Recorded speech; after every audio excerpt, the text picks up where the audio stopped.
Saseni team Safeguarding. I hope mko poa, mko fresh, mnaendelea vizuri. Mimi pia niko sawa. Nashukuru sana.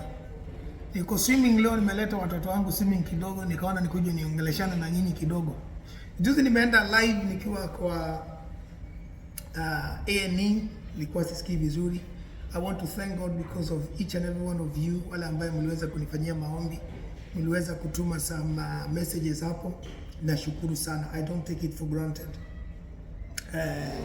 And when I was there, nilisikia tu Mungu akiniongelesha niongee kuhusu hospital surgeries. Niongee kuhusu hizi issues zinaendelea za surgery. Wacha nifungue. Nilisikia tu Mungu akiniambia niongelele tu hii jambo, manake imekuwa tatanishi, imeleta shida katika families za siku hizi, katika friends, katika communities, even outside villages, outside communities. Hii kitu ina touch nations of nations, inaenda outside because watu wa diaspora wamekuwa affected sana na hizi issues. So it was about hospitali na surgery za siku hizi, you know, issues kuhusu wale watu ambaye unfortunately wanaenda hospitalini. There's a lot of issues zile ambazo zina happen. So of course wakati nikiwa hapo naongojea kuona daktari na nini, nikaweza kufanya hiyo message, na wakati niliweza kufanya hiyo message ikawa nimeweza kuangazia a few things. And to be honest, watu wameweza kurespond, wameweza kuja, na ni kweli watu wanauliza maswali ambayo ni ya maana, because siku hizi watu wanatafuta pesa by any means necessary.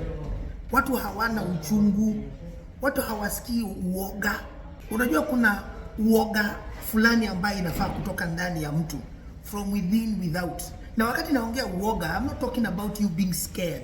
Naongea kuhusu utu, kuhusu this type of fear ambayo inatoka ndani yako kwa sababu hautaki kudanganya, kwa sababu hautaki kusema uongo, kwa sababu hautaki kumkosea Mungu, kwa sababu hutaki kumkosea mwenzako, hutaki kulaghai, hutaki kuongea mambo ambayo hakuna. Naongea kuhusu that kind of uoga. So it is, I don't know how to explain it vizuri, but it is ni kama vile sisi wanga hatumuogopi Mungu, but we reverence, we fear God, kwa sababu hauwezi kutaka kukaa kwa njia ambazo hazimtukuzi Mungu. So sio kumuogopa, tunamuogopa Mungu, but we reverence who he is. The word is kumtukuza, you know. So that's the kind of fear ambayo naongea ndani ya mtu. Siku hizi watu wamekosa hiyo kind of fear, wamekosa kabisa, and they are going to go to any length to make money, to make wealth. It doesn't matter kama hiyo wealth itaumiza watoto homeless. Huyo mtu hataki kujua. Kuna watu wanaweza kutumia watoto homeless. Just imagine, think about it one minute. Mtu atatumia watoto ambaye ni homeless. Na mnajua homeless, watoto homeless ni namna gani? These are children ambaye they don't have mom, they don't have father. They don't have, some they don't even have their families. They are homeless. That is why unawaona wako kwa children's home. Na wengi, a lot of them, they are loitering in the streets. Kwa sababu they don't have a place to go. They don't have a place they call home. They don't have nothing. And you know, I have a friend of mine anaitwa Mama Street Kids, ambaye she's based in Nakuru, ambaye Mungu alimpatia love ya kuwa anaenda anawapatia breakfast. Unaweza kumuona kwa streets, akona mtungi mzima ya uji, anawapatia breakfast, anawaamsha, anawaangalia. Tumemuona wakati anakona wasichana ambao wameweza kupachukua mimba huko kwa streets, wengi wamezaa, wengine wamezaa mapacha. Tumemuona mpaka wakati anapitia magumu na wao, watoto wengine unfortunately wameweza kukufa. Tunamuona kwa mazishi ya hao watoto. She does what God commands us to do, you know. So but kama wewe ni mtu ambaye unaweza kutumia homeless children to make money, wewe unafikiria eti sasa you don't care, you are going, utakusanya watoto homeless, useme I like to help our watoto, but actually the motive that you have is to make wealth. You are trying to make money, to enrich yourself with children who are homeless. Whereby you don't even deserve hell. I don't know where you're supposed to be, because even hell will spit you out, because that is so siku hizi watu wanafanya surgery all over the place. Watu wanasemekana mtu amekuwa mgonjwa, na sio vibaya. Hakuna mtu tungependa akuwe mgonjwa. Hakuna mtu anapenda kuwe ni mgonjwa, ameugua, amepelekwa hospitali. No. Hakuna mtu angependa kufanywa upasuaji. Kama haujui, surgery is the last thing that any person would want to undergo. Because ukisikia pahali umeanza kukatakatwa ndani ya mwili yako, Mungu hakuumba mwili ikatakatwe. It's only ndani ya wanaume ambao unaweza kusema maybe kuna pahali Biblia inasema mwanaume anaweza kukatwa. Na hiyo ni traditions ambazo ni through transition, boyhood to manhood, ambayo tunaita physical circumcision. Nothing else. You know, hizo vitu zingine watu wanafanya za matatu, unakatakata wapi, mwanamke no. So anyway, tunaweza kufanya hiyo video tukasema nowadays people are saying they are sick, and unfortunately because the world has become digital, they want everybody to chip in on their sickness.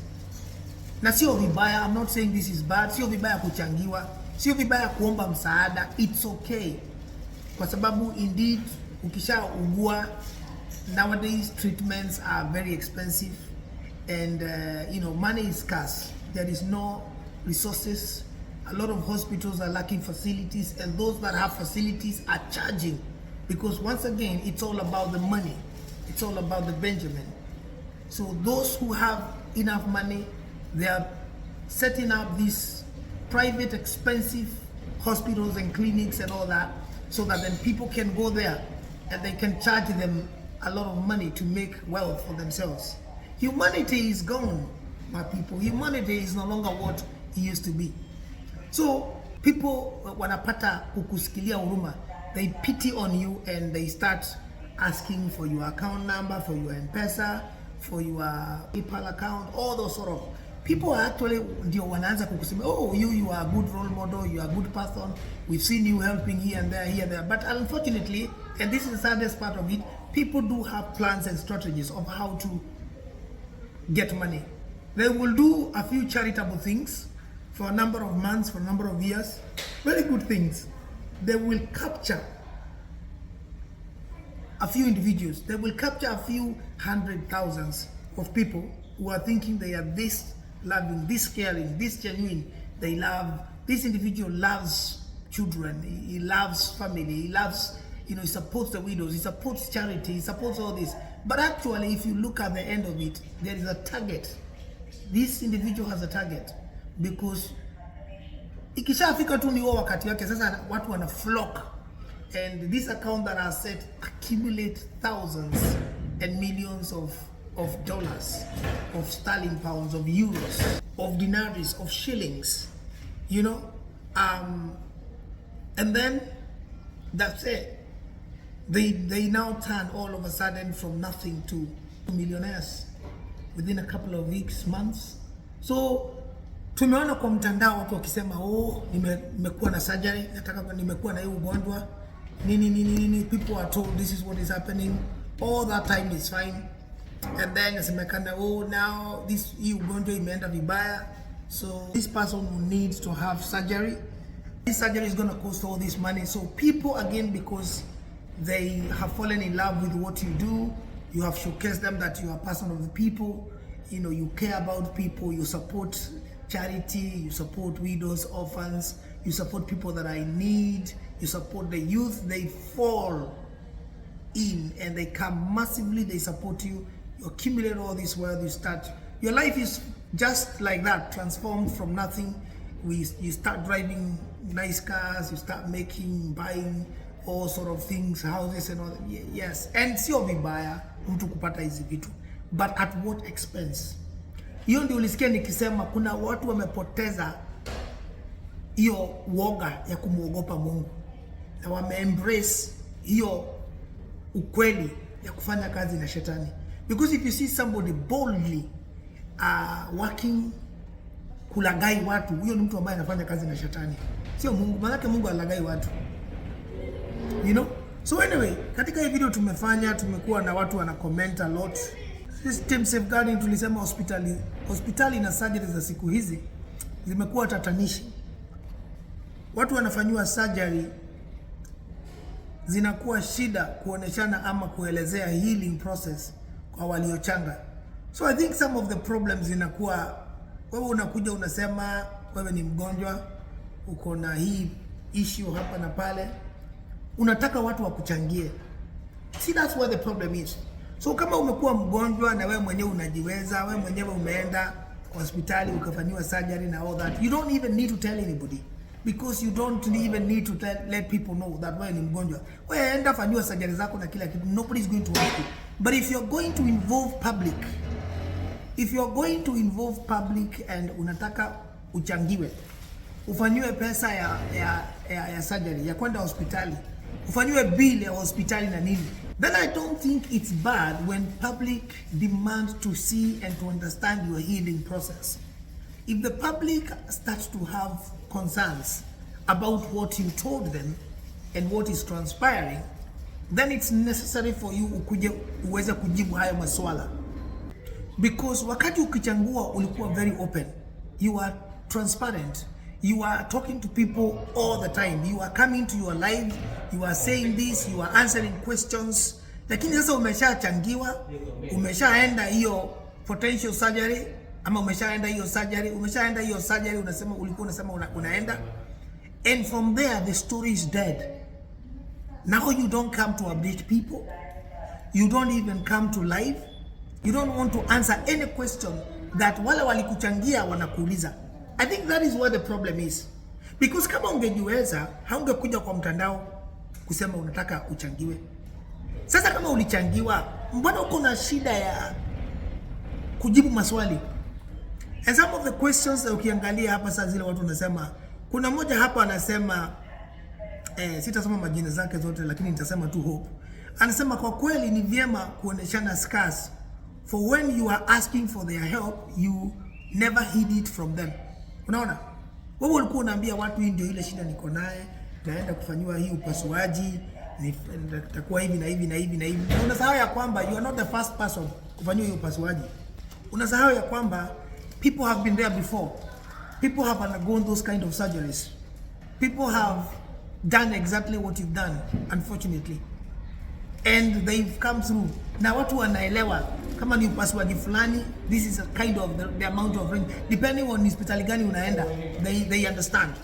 So huyu mtu anasema ni ukweli. Wakati wewe ulikuwa unataka tukufanyie nini, ulikuja ukatuambia kila kitu, ulikuwa available. Sasa umeshafanyia hiyo surgery, you are no longer available. Tukikwambia utuoneshe healing process, how is the scar healing, you cannot show the scar.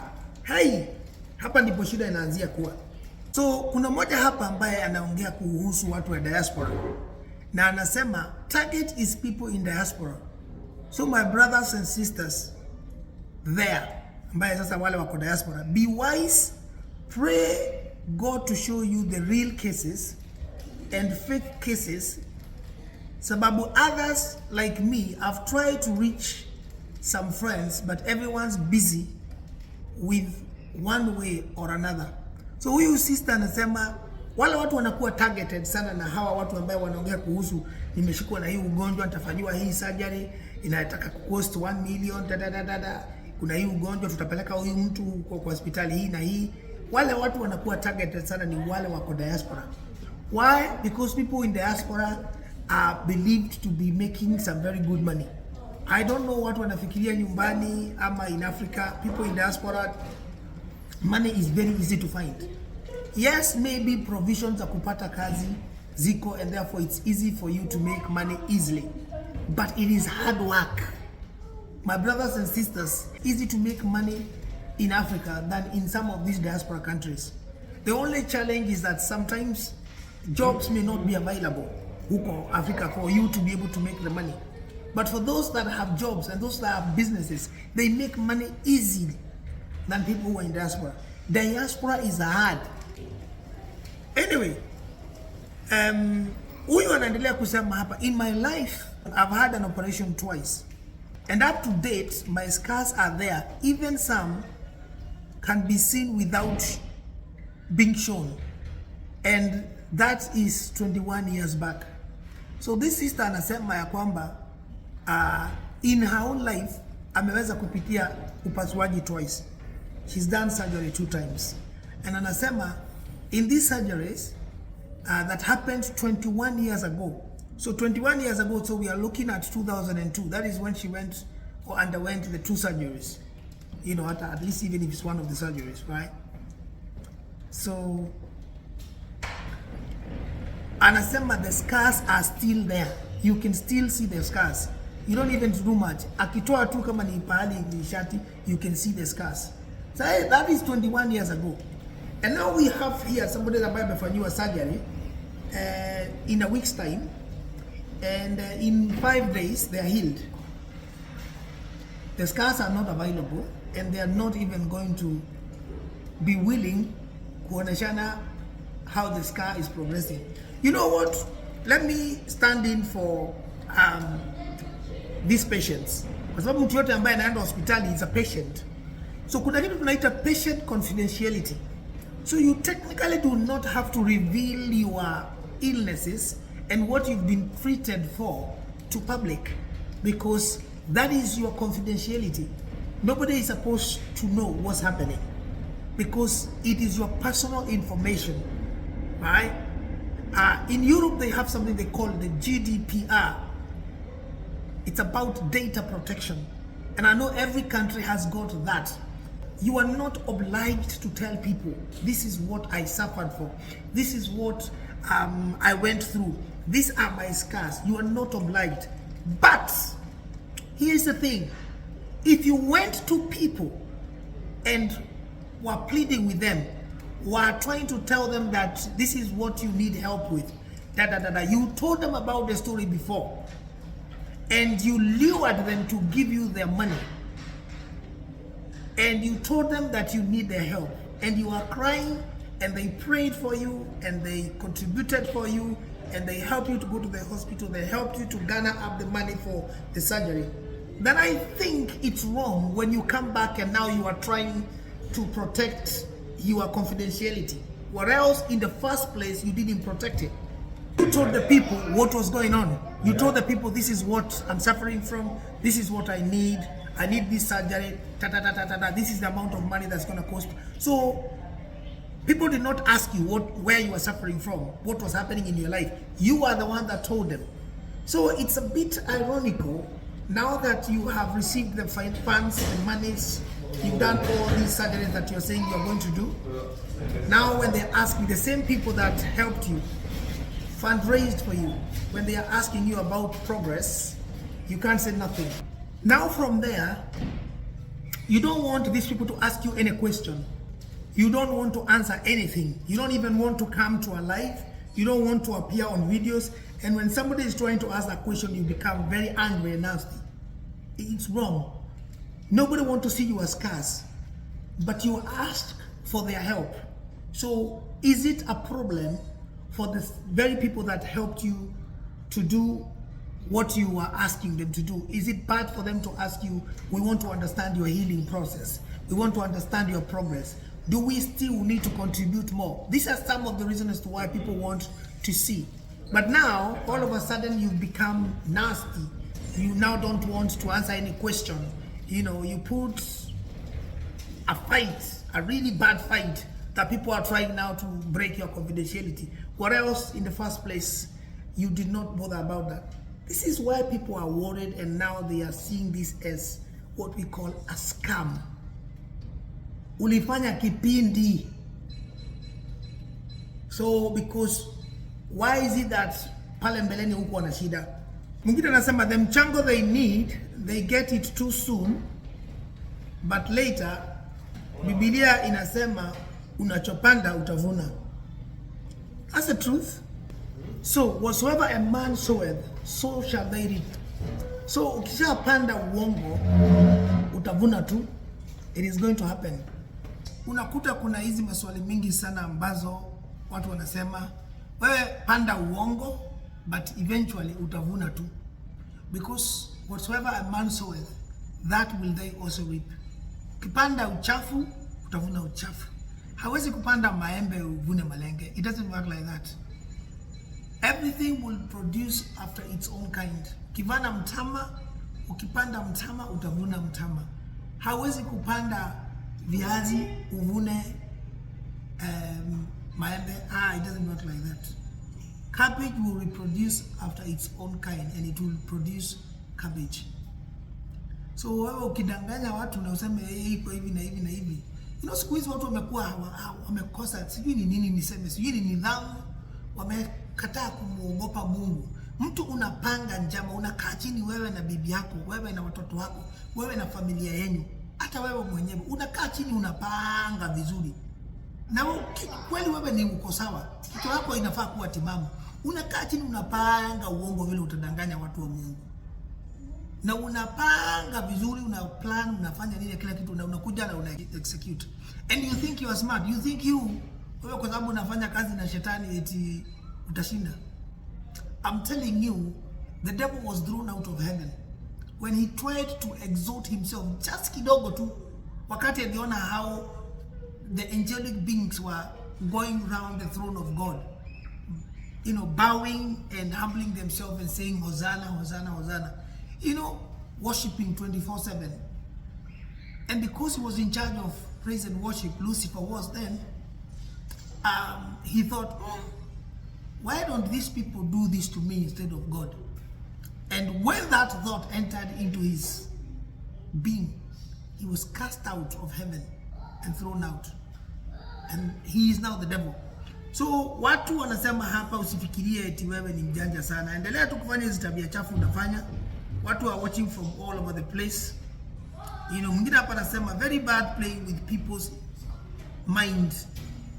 And people don't have much money, but the little they have, they give with a clean heart, only to realize that they are being scammed. This is seriously sickening. This is what that lady is saying. So watu wa Mungu, hii kitu imeleta shida. Wewe kama unajua umekuwa ukilagai watu na umekuwa ukisema mimi ni mgonjwa, mimi ni nini, unafanyiwa surgery. Unafanyiwa surgery ambaye it's a major surgery. Hapa tuongei kuhusu eti umeweza umescratch, unataka kutolewa, unashonwa 1 or 2 nyuzi hapa kwa sababu umejikata kidogo. Tunaongea kuhusu upasuaji ambaye inafaa kufanywa for 3-4 hours. 5, zingine 6 hours. Kuna upasuaji inaweza kufanywa kama ni ya kichwa, you're looking at 10 hours. Unaongea kuhusu theater, unapelekwa kwa theater uko na madaktari kama 3. Kwa hiyo surgical room there's about 10 people. We are talking about your head. Then surgery inafanywa within a couple of hours, unatoka. And then uko kwa kitanda for 2 days, for 5 days. All of a sudden umerudi kwa shamba, unalima shamba. There's nothing like this. Na hii ndio umeanza kuona watu wameanza kukasirika kwa sababu hii surgery ulifanywa ambaye ni ya kichwa. Hii surgery ambayo umefanywa ambaye ni ya mgongo. Tunajua mgongo ukifanywa surgery ya mgongo, you are not going to be able to walk within the next couple of weeks or months. Because hiyo yote spinal cord kurudiana, vertebrae hizi vitu zote kushikana, it's not going to take a couple of weeks. This is a process. There's what we call a healing process ambayo utapitia through. Yes, eventually utapona, and we know Mungu anafanyanga kazi, and we can have what we call quick recovery. But even hata kama ni hivyo, na sisi ni watu ambao tunaomba na Mungu ana fast track healing, but still it's not going to happen in 4 days. Hii ambaye umedungwa kisu, matumbo yote ambaye yalikuwa yametoka, umepasuliwa, all these things, but then you are healed in the next 2 weeks. Come on. Sasa shida pale imekuwa kubwa sana, hata sio hii, because what to say miracles happen. Yes, Jesus raised Lazarus from the dead, even though he was dead for 4 days. So miracles do happen. And Jesus visited the house of Zacchaeus. But kama then hivyo ndivyo mambo imekuwa, Mungu amekutendea na amekuvisit. So shida watu wangu ndi hii ya kwamba wewe umeenda surgery, umechangiwa na watu, na kila kitu imekuwa sawa, umerudi na unafanya the same people wale ambao walikusaidia look like fools, because sasa wakikuuliza maswali all of a sudden umeanza kushikwa na makasiriko, hutaki kuulizwa maswali. Lakini pale mbeleni kabla wakuchangia ulikuwa unawalilia, ulikuwa unajibu every question, ulikuwa unakuja kwa live. Sasa you don't want any of that.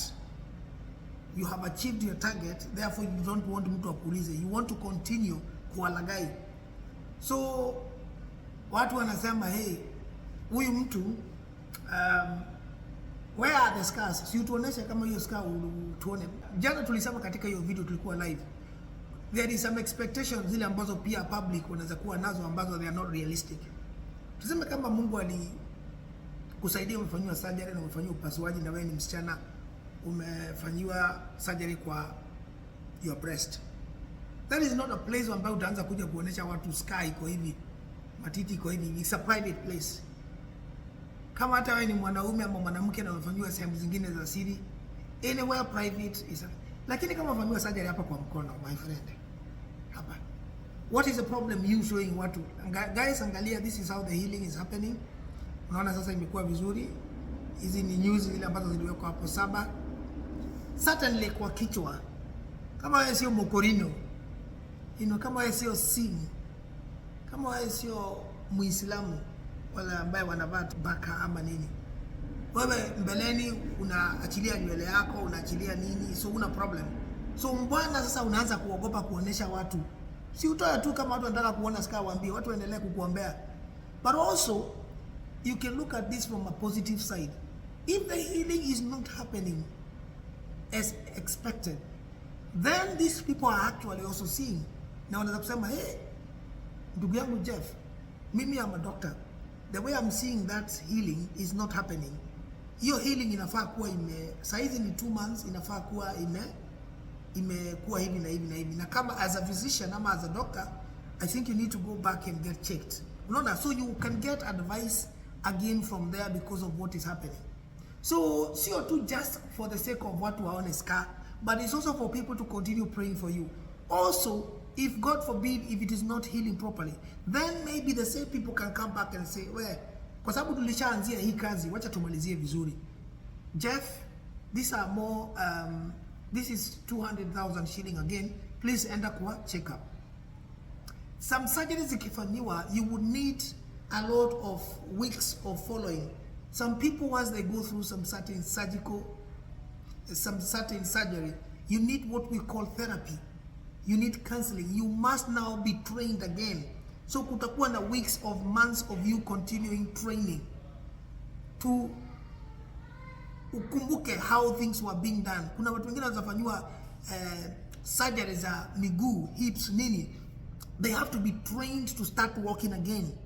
Kuna wengine wanaweza kufanywa surgery za kichwa, koromeo, nini, mdomo ndani. You have to be trained how to start talking again.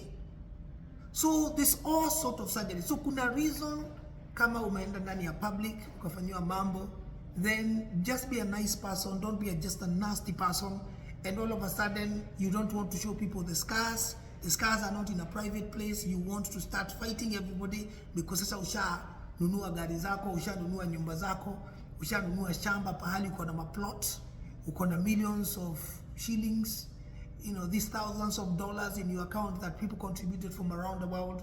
Especially watu from diaspora, they are the target. People from diaspora, please, watu hapa katika hizi video wanasema tafadhali mjichunge.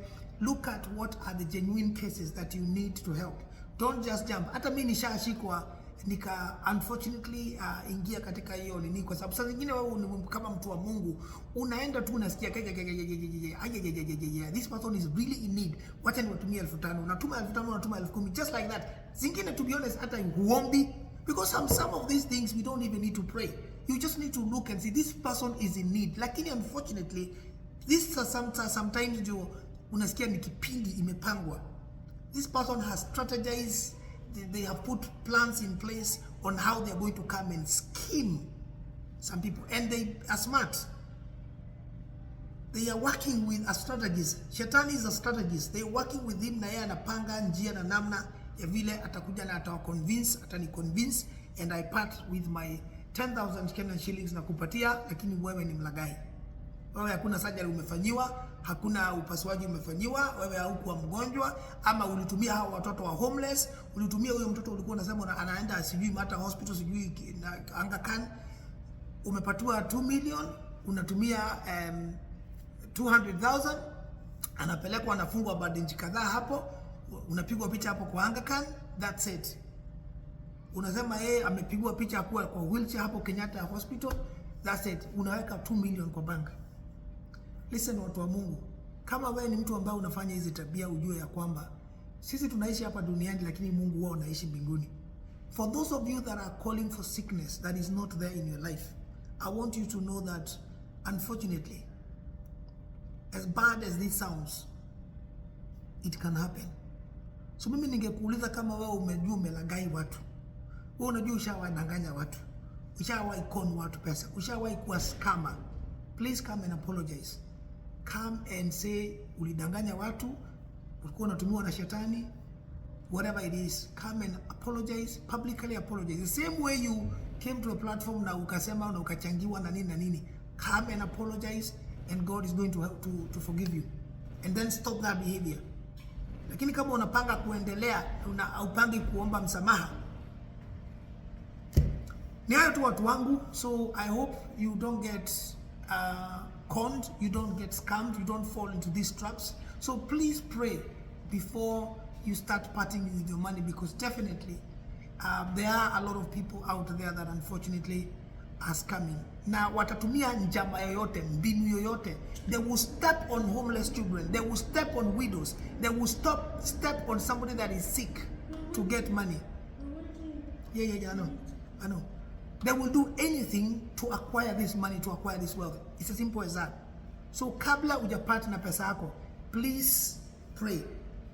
Hata mimi nisha fall victim. Pray and ask God to guide you. Ni hayo tu watu wangu. Asanteni sana. Please, but msisahau ya kwamba it is very important also kusaidia. Kuna watu ambao they are in dire need out there in the community. So msikufe moyo na msikatae kusaidia. Only that, just make sure you know whatever you are unasaidia iko sawa, na unajua report ya huyo mtu ambaye unasaidia, ama kama yeye anasema ni anasaidiaga watoto ama wamama ama familia, just look at their report, research into what they do. Omba Mungu akupatie njia na kuonesha namna, and it is going to happen, because we must help those people that are in need. Ni hayo tu watu wangu, please msahau kutia subscription. Mungu awabless sana, abariki kazi ya mikono yenu, awaongoze, awatunze, afunge magonjwa in your life yasiweze kuja, kwa sababu nyinyi ni wacha Mungu. And I know I'm seeing you very soon in another video. But in the meantime, please do not forget to subscribe. See you soon.